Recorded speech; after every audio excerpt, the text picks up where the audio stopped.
and then I shot her in the face. Oh! Hey guys, I didn't see you there. Just, never mind.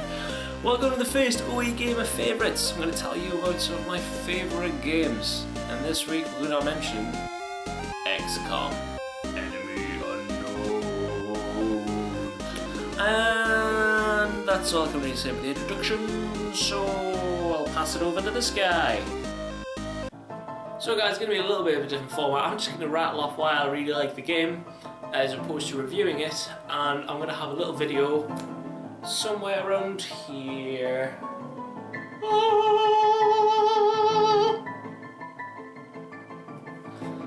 God, I'm good. So anyways, XCOM is kind of, you have to overview of the Earth and it's getting invaded by aliens and you've got to repel the attack with the XCOM project. Bruce Mel. And then when you're in the missions, it's kind of like a top-down view, and it's turn-based strategy. So you take a go, then they take a go. So it's quite chess-like in that respect, but obviously it's a bit more strategic than chess.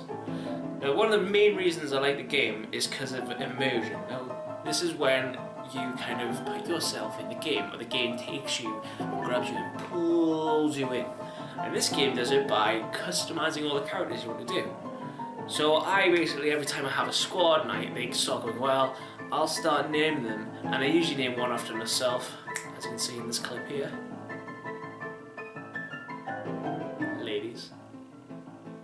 And obviously you can name your friends as well, which is quite a good thing. It doesn't seem like it would be a big thing, but because in certain modes as well, there's one called Iron Man where it's just it saves all the time, so whatever happens, so you can't change it.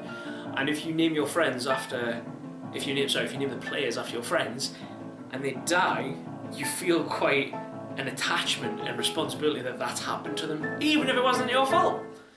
But I have a lot of dead friends now. I miss my friends. Now XCOM is quite a smart game as well. God, I've got an itch. Look at my beard, by the way. Now, one of the other reasons I like XCOM is because the enemies upgrade.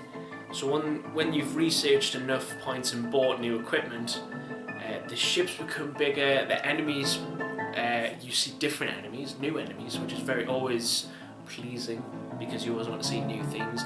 And even the older enemies evolve and upgrade themselves. So the little, I don't know, like aliens, I can't remember what they're called, sectoids maybe? I got it wrong. The sectoids upgrade a bit more, they become stronger and harder, and then you see there's a huge amount of enemies as well.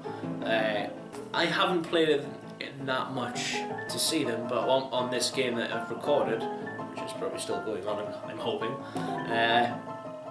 but on my older playthrough, gee,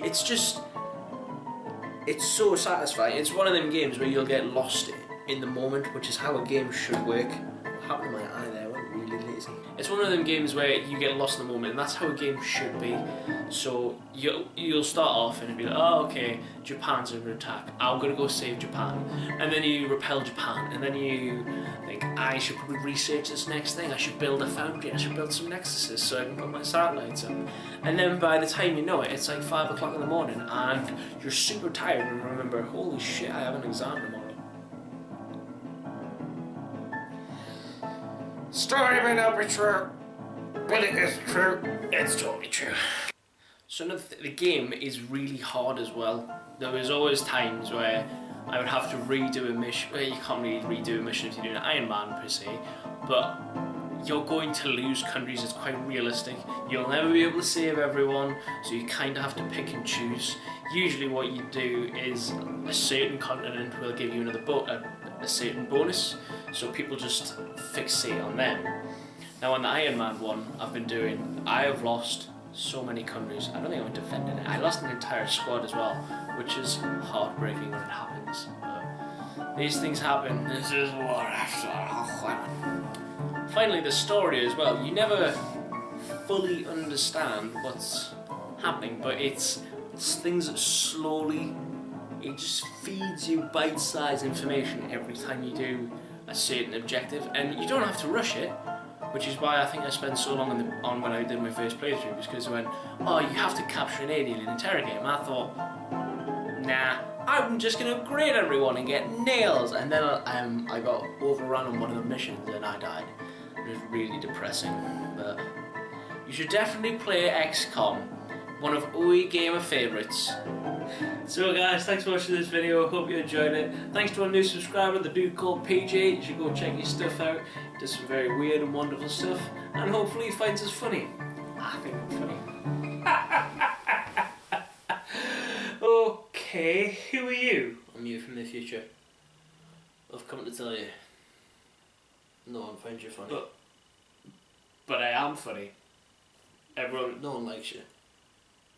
Oh.